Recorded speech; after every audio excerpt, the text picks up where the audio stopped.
Hey everyone, I'm Stephen Kestney from Grapplers.com. This is my friend Alex Kask, traditional Japanese Jiu-Jitsu instructor, but no stranger to Brazilian Jiu-Jitsu either. So, what I wanted to pick your brain about today, Alex, is the difference of how we might apply the rear naked choke in submission grappling and Brazilian Jiu-Jitsu versus how you guys would do it in a more of a classical Japanese Jiu-Jitsu sense. So we wrote an article years ago, you and I, I'll link to it somewhere, of talking about how we might arm drag, take the back, put the hooks in, and then rear naked choke. So that would be a classic Brazilian Jiu-Jitsu move. How would you apply the rear naked choke in a classic Japanese Jiu-Jitsu?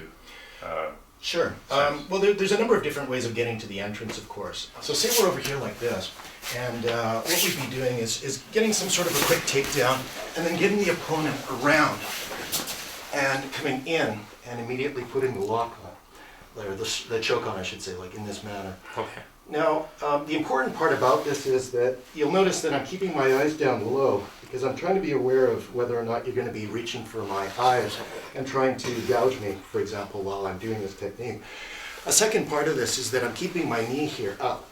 Now, of course, when you get your hooks in, it's great leverage, and unquestionably it's going to multiply the effect of this choke immeasurably.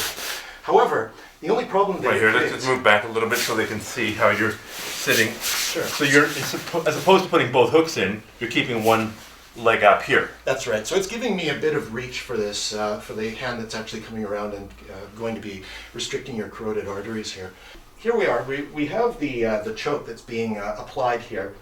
We're trying to be careful about not getting gouged and what have you by keeping our heads down, but we are still trying to maintain our awareness of the surroundings. So as we're doing that, we're listening, we're looking, and at this point, if it becomes obvious to me that there's another combatant coming into the mix, then this is where I may just choose to completely disengage. So I may give up the lock, come in here with a strike, a kick of some sort, and pull back, and then reassess, and then figure out who's coming next. And of course, multiple opponent tactics. This is where suddenly I'm going to be moving, keeping you in the center and having the opponent line up with you as I move around so that you're a barrier. So in a sense, you're willing to trade a slightly less effective, slightly less powerful way of putting on the choke, and that's a negative, but accepting the benefits of being able to disengage and get the hell out of there if things start not going your way. Exactly. It's a cost-benefit analysis. You've got to go down and say, well, there's certain benefits. We were talking about chokes earlier, collar chokes, for example. Well, actually, show that if you don't mind. Oh, sure.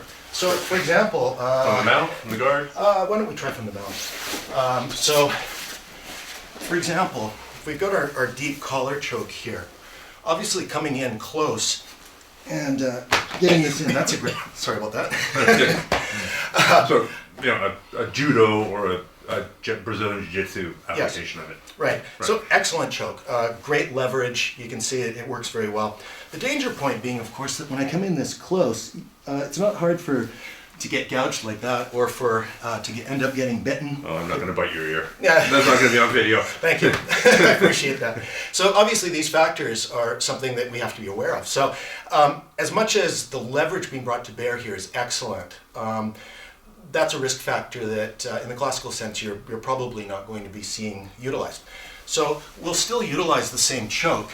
It's just that we're going to do it now in a fashion where we're trying to keep ourselves where it's going to be more challenging. I mean, he can still try to get his hands up and what have you, but I'm less close in for the biting, and the gouging he's going to have to reach out in order to do it. And of course, as he reaches out, you've got a couple straight arms, and then the arm bars and all your other options that you traditionally see now become available to you. So once again, you're willing to accept a less... Well, show me how the less powerful one works.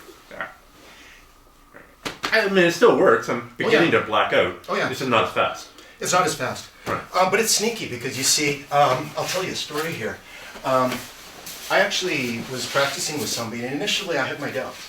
Because I'm a skeptical person. I don't take things at face value necessarily. And I said, I know this other choke. I did judo, and I know how that other choke works. I know it works. This one, I think it's too shallow. I don't think it works.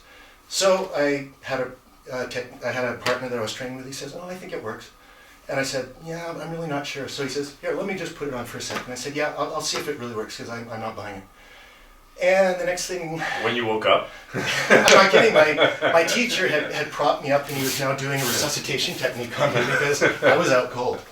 And the funny part was, even then I still didn't believe it. I said, did I get heat stroke? No. I was in Japan. I thought, did I get heat stroke? No, there's no way that technique could have done that. I was like, no, the technique did it.